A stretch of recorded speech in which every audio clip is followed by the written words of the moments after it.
Good afternoon, everyone. It's Mama Warrior here, and today I want to talk about some breeds of rabbit that would be essential for your homestead.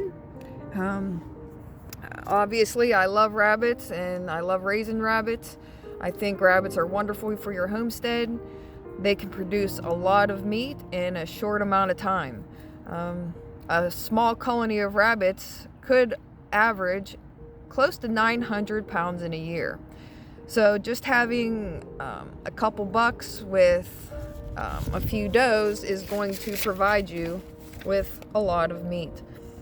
It's healthy meat and it's good meat. It's versatile, as you can use and substitute rabbit for any kind of chicken recipe.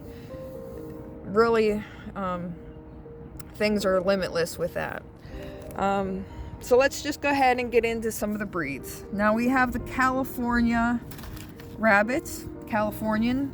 Now these meat rabbits are stocky and often grow to weigh about 8 to 12 pounds. And they're a cross between the chinchilla rabbits and the New Zealand whites. So an 8 to 12 pound rabbit is a decent size meal for you. So that goes into your New Zealand whites, and this is probably the most common and the most popular. And they routinely weigh about 9 to 12 pounds, and it also, the babies will reach about 8 pounds by the time they're about 8 weeks old. So the New Zealand white rabbits will give you a decent amount of meat in a short amount of time.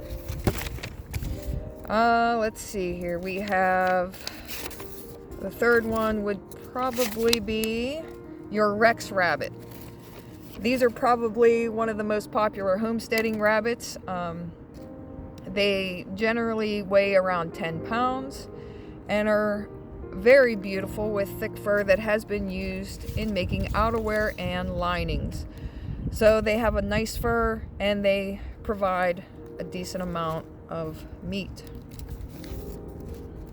The next one being, let's see here, my notes are mixed up. So your silver foxes would be your next one. All right. They are about 10 pounds as well. And you have your Florida white rabbit, which is an all-purpose rabbit breed. They are smaller sized, but they also have a better demeanor than other rabbits.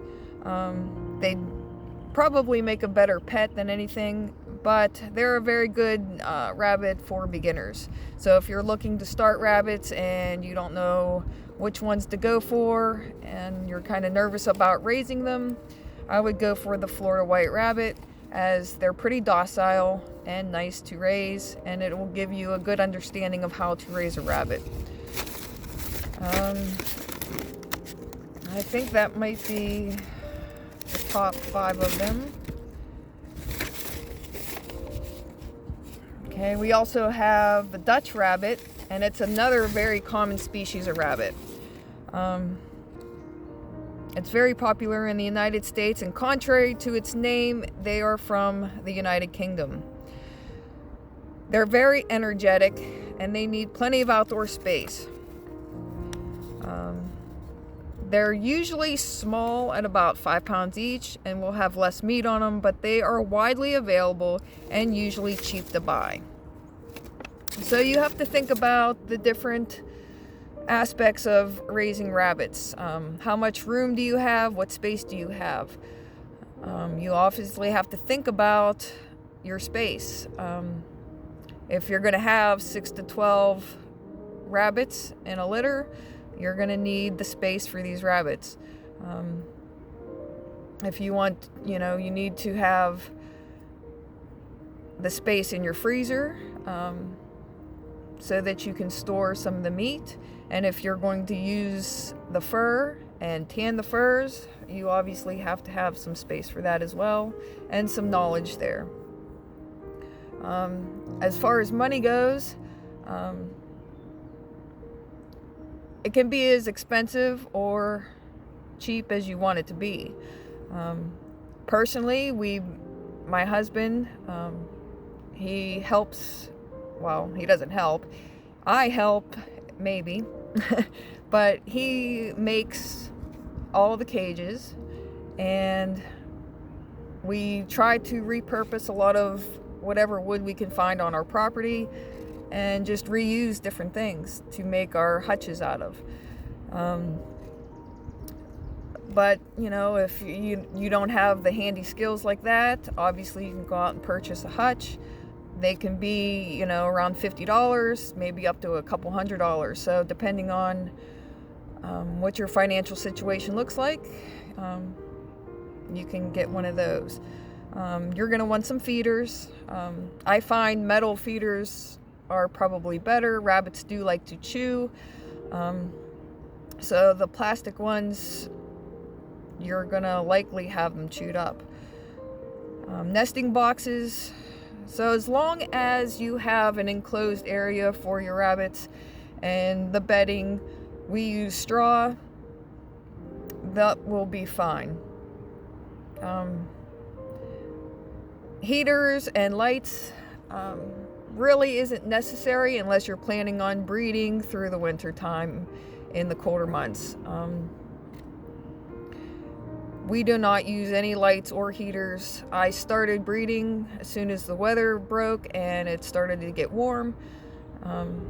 I didn't see really any purpose in breeding through the winter. If you have a decent amount of babies born by the end of summer, you should have enough meat in the freezer to last you through spring. And that's really about it. Like I said, cost is minimal. It can be a good moneymaker, whether you're selling the hides, you know, people like rabbit feet, that kind of thing. So take the time to look up some of these breeds and see if any of them would fit your purposes. And that would be all for today. I hope you enjoyed the video, and please like, subscribe, and share. Thank you.